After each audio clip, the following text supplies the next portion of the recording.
Andria, Italien, 1705. Det var i 1705, moren Caterina Barres og faderen Salvatore Borgi, der var komponist, fik en lille søn ved navn Carlo Maria Borgi.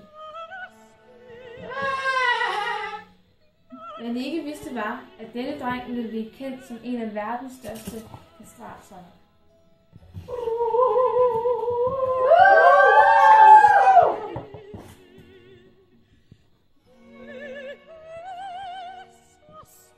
Det var den 4. november 1717, da en voldsom sorg ramte den lille familie. Carlos far, Salvatore, døde pludselig.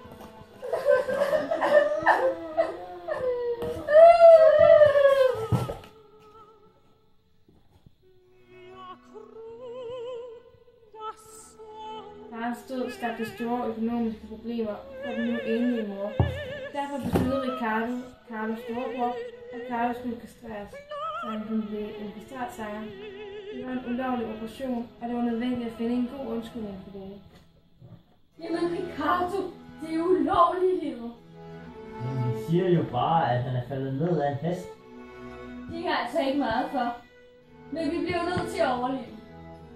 En dag senere. En dag var dagen, hvor Carlos skulle kastreres. Min fatter!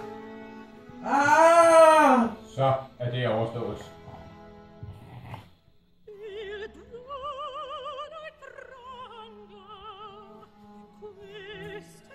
I 1722 tog Carlos karriere rigtig fart. Carlos var populær i hele Italien, og han skiftede den navn til Farinelli. Han fik navnet fra 2 brødre, brødrene Farina, der havde sponsoreret hans uddannelse. Der gik ikke længe før Farinelli blev en verdenskendt kastrat.